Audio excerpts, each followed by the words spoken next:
Hi everyone, I'm Jim from the Wyoming State Museum, and in this video of objects in the collection that are in storage, I wanted to show you some artwork by a man named Cyrenius Hall. Cyrenius Hall, there's not an awful lot known about him, and what information is available is actually pretty contradictory. Some people say that he was born in Ontario in 1830, other people say that he was born in New Hampshire in 1830. There's one person who says that, or a couple of people who say that he's born in Minnesota in 1830. But the only thing that we really do know is that Mr. Hall was a person who was filled with wanderlust. I mean, he was always on the move. And the great thing about Cyrenius Hall's movement, as far as we're concerned, is that in 1852, he made a journey along the California Trail and did a lot of sketches of the landmarks and things that he saw along the trail at that time. And so though I'm going to show you some of those things today, not all of them. We have about 40 plus artworks from Cyrenius Hall in the collection, but I'm only going to show you a few of those. Again, some of the things that we do know about Hall was that he was born, the general consensus is that he was born around 1830. We know that he made his trip to California in 1852 because a lot of the descriptive text on his sketches note that he was on the trail in that year.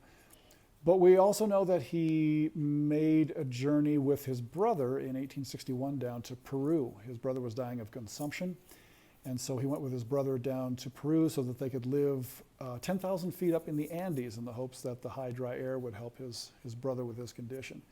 His brother died anyway, and then Hall moved to Lima, Peru, spent 2 years there plying his trade as an artist. For whatever reason, he then moved to Chile and spent a year there. And then when there were rumors of war breaking out in the region, he left Chile and went to Argentina, stayed in Buenos Aires for a while, and then he moved from there to Rio de Janeiro. And I recently came across a really interesting painting that he did of Sugarloaf Mountain in Rio de Janeiro. It was online, and so even though Hall was a pretty prodigious artist, he had I've found pieces listed on quite a few places online. Even though he made a lot of artwork, there's just not a lot known about him, which to me is a bit of a shame. Anyway, he went from Rio de Janeiro. He left there, went back to New York. After a little bit in New York, he moved to Europe, and he studied artwork in France, Germany, and Great Britain for a few years. Then he came back to New York, went out west again, spent some time in Montana, did a lot of artwork in Yellowstone National Park. He's probably most well known for painting a portrait of Chief Joseph of the Nez Perce, not long after Chief Joseph surrendered to the United States military. And that painting is in the National Portrait Gallery, and it was turned into a stamp in the 1960s, I believe it was, 1965, 1966. Anyway, that's the biography that we have of Cyrenius Hall. So I'm going to just run through some of the artworks that we have, and I'll read the descriptive text for those and just give you an idea of the kinds of things that he made note of in his 1852 journey across the western United States. Really interesting stuff. So the first watercolor I'm going to show you is this one of Chimney Rock. This is actually over in Nebraska, just to the east of Wyoming. It was a very well-known landmark on the emigrant trails heading west. And he makes a note on here. It's just pretty much descriptive as opposed to, I guess, artist's impression. Reads, if you can't read it on my video here, it says, Chimney Rock, Sioux Territory. Sketched May 1852 from the same point Courthouse Rock was sketched from. From this point, the rock appears to be much higher than it really is. It is composed of the same kind of earth that Courthouse Rock and the bluffs adjacent are, with streaks of stone running throughout. Another watercolor image from just not too far down the road, because it's just toward the end of May. This one says, seen in the Black Hills, sketched May 26, 1852, almost 8 miles west of Fort Laramie. The Platte River runs along on the in the middle distance with cottonwoods on its banks. And for those of you who have ever gone up to the Fort Laramie area, I'd say that's a fairly realistic depiction of what the countryside up around there can look like. This is one of my favorite pieces in the Hall collection. It's called Indian Grave, Sioux Territory. And it's an image that he sketched again in 1852, then he went back and colored it in 1853. But it's of a Native American scaffold burial. Let me go in just a little bit closer here to give you a better look at this piece. And then I'll read you the description. But the description reads, Indian Grave, Sioux Territory, sketched May 1852. It is said that the Indians tie their dead up in the trees when they are to be found large enough to hold them. Where the trees are small, a rude scaffold similar to the one in the sketch is made, and the corpse wrapped in buffalo skins and tied on it. The corpse does not decay but perfectly dries up. Some say the Indians burn the remains after a certain time and preserve the ashes if it is a warrior. Anyway, really, really interesting piece. This is a painting that he did of a place called Devil's Gate. And you can see a person standing holding a staff or something there right almost in the center of the lower third of the painting. And the text that he wrote for this one, he wrote, Devil's Gate, sketched June 3rd, 1852.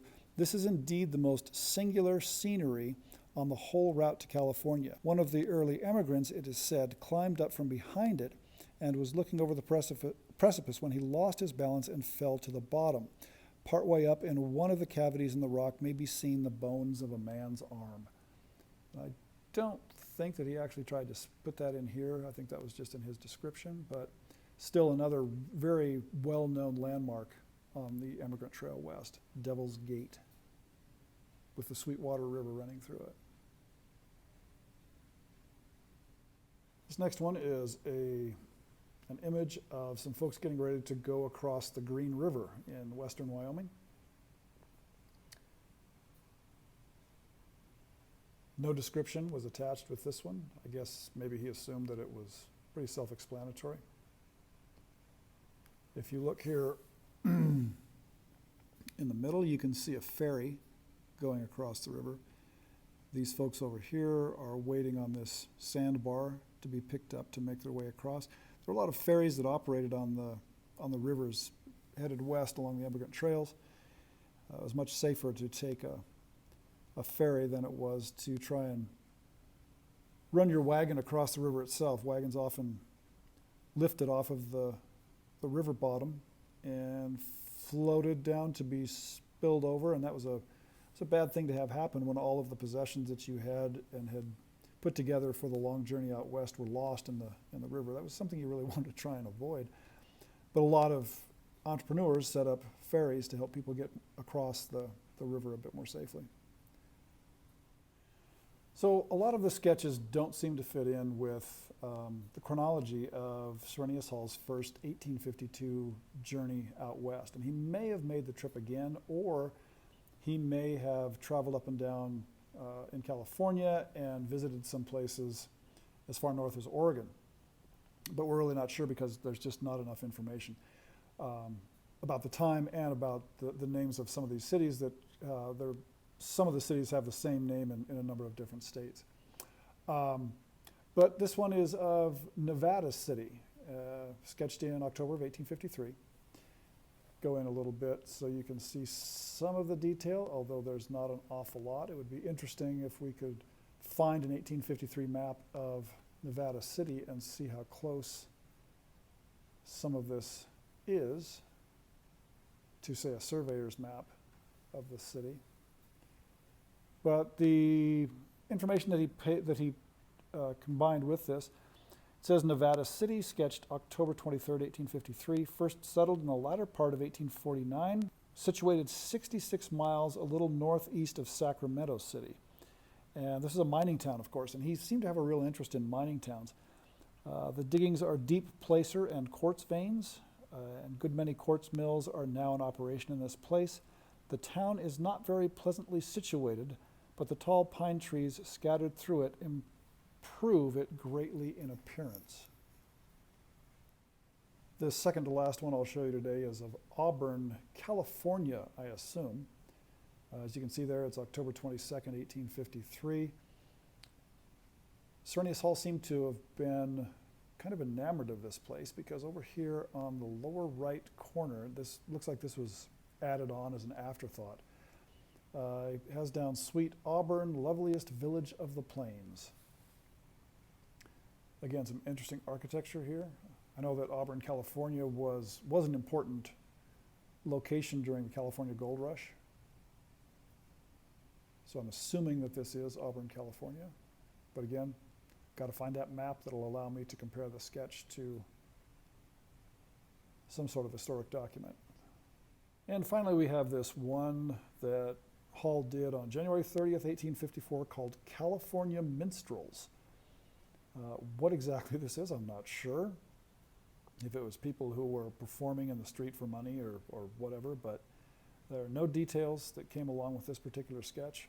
Just thought I'd throw that in to give you some idea of the style of Hall's images of people. So that's Cyrenius Hall, at least part of the collection of Cyrenius Hall images that we have. If you have any questions about these or other artworks or other artifacts that we have in storage here at the Wyoming State Museum, feel free to get in touch with me. I'd love to talk to you about it. Hopefully we'll be doing some more investigations into Cyrenius Hall and getting a better understanding of his journey out west along the California Trail. And then we'll be making that information available further on down the road. Anyway, thanks for tuning in today. Hope you enjoyed this. Stay safe.